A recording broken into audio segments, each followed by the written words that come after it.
Serilingampally Alvin కాలనీలో దోమల బెడద ఎక్కువగా ఉందని తులసివనం వాసులు, నవోదయ కాలనీ వాసులు రోడ్డెక్కారు. కొన్నాళ్లుగా ఎల్లమ్మ బండ చెరువులో గుర్రపుడెక్కను క్లీన్ చేయడం లేదని, దాంతో దుర్వాసనలతో పాటు దోమల బెడద ఎక్కువైందని, పిల్లలు పెద్దలు అనారోగ్య పాలవుతున్నారని వాపోయారు. రోడ్లపై ధర్నా నిర్వహించారు. అధికారులు ఇప్పటికైనా తమ సమస్యను పరిష్కరించాలని డిమాండ్ చేశారు.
నుంచి మాట్లాడుతున్నామండి.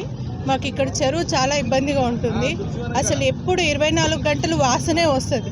మాకు ఎమ్మెల్యే గారు ఎలక్షన్స్ ముందు మాకు ఈ డ్రైనేజ్ క్లియర్ చేస్తామని అన్నారు. మాకు ఇంతవరకు ఏది చేయలేదు. మేము అడిగిందే ఒకటి, మా కాలనీలో ఇళ్లలో ఉండాలన్నా కూడా ఇబ్బందిగా ఉంది. చిన్న చిన్న పిల్లలు ఉన్నారు. ఎన్ని దోమలు ఉంటాయంటే అసలు మాట్లాడితే కూడా నోట్లోకి వెళ్ళిపోతాయి. మీకు అందరికీ ఇప్పుడు వాసన వస్తుందని మేము అనుకుంటున్నాము. మరి ఎమ్మెల్యే గారు ఎప్పుడు యాక్షన్ తీసుకుంటారో, మాకు ఎప్పుడు హెల్ప్ చేస్తారో, మరి మేము ఉండాలా? కనీసం ఆయనకి ఓట్లు వేయడానికి నెక్స్ట్ ఎలక్షన్స్కి మేము అందరం ఉంటే ఇక్కడ వేస్తారు, లేకపోతే ఒక్కొక్కరు ఇళ్లలో నుంచి వెళ్ళిపోతారు. ఓట్లు హెల్త్లు బాగాలేక కూడా ప్రాబ్లమ్స్ ఫేస్ అయ్యే వాళ్ళు ఉన్నారు. ఇంత ప్రాబ్లంలు పెట్టేసి వాళ్ళకి ఏమొస్తుందో మాకు అర్థం కావట్లేదు. ఆయనకు నెక్స్ట్ టైం ఎలక్షన్స్లో ఆయన ఉండాలన్నా కూడా మేము వేయాలి కదా, ఆలోచించి చేయమనండి.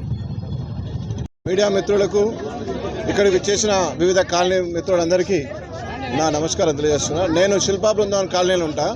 నా పేరు ఎర్రబెల్లి సతీష్ రావు.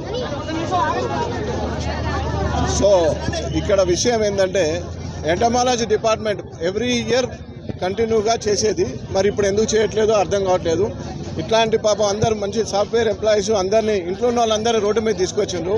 ఇప్పటికైనా ట్రాఫిక్ అయినా కంట్రోల్ చేసి, ఇప్పటికైనా ఎంటమాలజీ డిపార్ట్మెంట్లో డే బై డే మస్కిటోస్ తీసుకొని జిహెచ్ఎంసీ కమిషనర్ కానీ వారు కానీ చొరవ తీసుకొని ఇప్పటికైనా ఇంతమంది ఇళ్ళకి వెళ్ళి ఆ లేడీస్, మహిళలు, పిల్లలు అంతా above middle class software employees ఉన్నారు, అలా బిజినెస్ చేసుకుంటూ ఉన్నారు. ప్రతిరోజు పొద్దున్న లేసే స్మెల్ ఖాళీ రోడ్డు మీద పోతేనే తట్టుకోలేము. ఇక్కడ ఉండేవాళ్ళు ఏ విధంగా భరించాలి?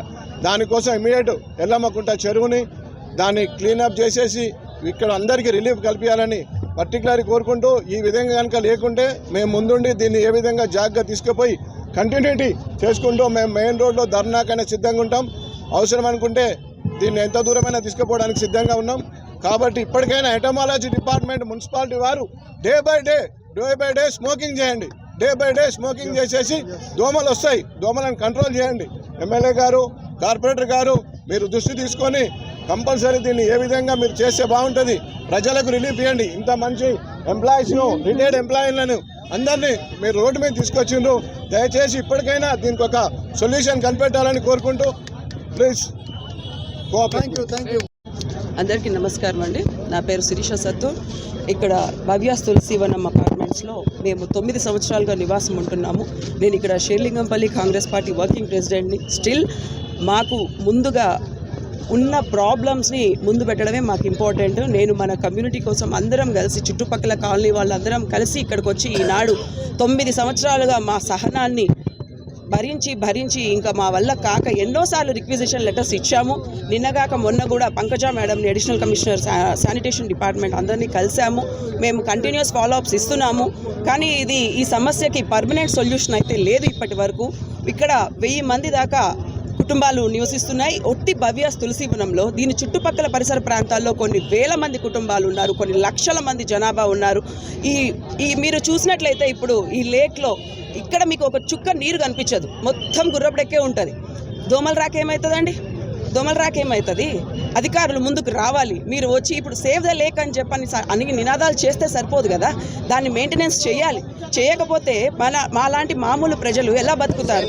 ఈ మస్కిటోస్ ప్రాబ్లం కానివ్వండి, దీనివల్ల ఎంత స్మెల్ వస్తుంది, ఎంతమందికి ఎన్ని రోగాలు వస్తున్నాయి, డెంగ్యూ, మలేరియాలు ఎంతో మందిని చూస్తున్నాం. ఇంకా మనము ఎలాంటి ఇలా నిరోధించే కార్యక్రమాలు చేయకపోతే చాలా కష్టమవుతుంది. ఈనాడు వినయ్ నగర్ కాలనీ ఏంటి, నవోదయ కాలనీ ఏంటి, శుభోదయ కాలనీ ఏంటి, ప్రతి ఒక్క కాలనీ వాళ్ళు ముందుకొచ్చి తమ బాధ వెల్లవిరుస్తున్నారు. మేమందరం కలిసికట్టుగా ఉండి దీనికోసం పోరాడతాం, కష్టపడతాం. ఇది ఎలాగైనా సాల్వ్ అయ్యేలాగా చూస్తాం. Thank you so much. Serilingampally division అండి. ఇక్కడ ఆల్విన్ కాలనీ, ఇక్కడ ఎల్లమ్మ బండ చెరువు దగ్గర మేము ఒక్కలమే కాదండి, ఇక్కడ నివసిస్తున్న చాలా కాలనీ వాళ్ళు చాలా ఇబ్బంది పడుతున్నారండి. అది ఫస్ట్ ఏంటంటే గుర్రపు డెక్కలు, అది విపరీతంగా ఉంది. తెల్లవారు 3 గంటలకి మనం కానీ విండోస్ కానీ డోర్స్ కానీ గాలి కోసం కానీ ఓపెన్ చేస్తే విపరీతమైన స్మెల్ వస్తుంది. ఆ స్మెల్ వల్ల ఏంటవుతుందంటే కొంతమందికి చాలా సఫర్ అవుతున్నారండి, హెల్త్ ఇష్యూస్ కానీ. ఇంకా చిన్నపిల్లలు అయితే ఇంకా చూడక్కర్లేదు, చాలా రకాలుగా ప్రాబ్లమ్స్ ఫేస్ చేస్తున్నారు. అంతేకాకుండా రకరకాలుగా వాసన అండి, అంటే మనం ఒకరోజు భరించేది కాదు కదా, కొన్ని సంవత్సరాల నుంచి మేము ఇక్కడ నివసిస్తున్నాము. అంటే 1 సంవత్సరం 2 సంవత్సరాలు అయితే వెయిట్ చేస్తామండి, కొన్ని వేల సంవత్సరాలుగా 9-10 సంవత్సరాల నుంచి మేము ఇక్కడ నివాసం ఉంటున్నాము. ఇంత వాసన భరించడం అంటే చాలా కష్టంగా. ఓట్లు అడిగినప్పుడు నాయకులకు మేము ఎంతో అభినందనగా వేస్తున్నాం కదండి, అదే మా జనాలు పరిష్కారం కూడా చేయాలని మనస్ఫూర్తిగా కోరుకుంటూ, అంటే ఏ నాయకుడిని అనడానికి లేదండి. ఒక ప్రభుత్వం వస్తుంది మేము చేస్తామని చెప్తారు, ఇంకో ప్రభుత్వం వస్తుంది మేము చేస్తామని చెప్తారు. ఎవరైనా నించొని చెయ్యాలి. మన సార్ అన్నట్టుగా ఎవరూ చెయ్యకపోతే ఇంక మా అంతటా మేమే ప్రజలే అందరం కలిసిమెలిసి ఈ పని మేము చేసుకుంటాం. మా వల్ల కాదని ప్రభుత్వం చెప్తే ఇది మేమే చరువుగా ముందుకు దిగుతామండి.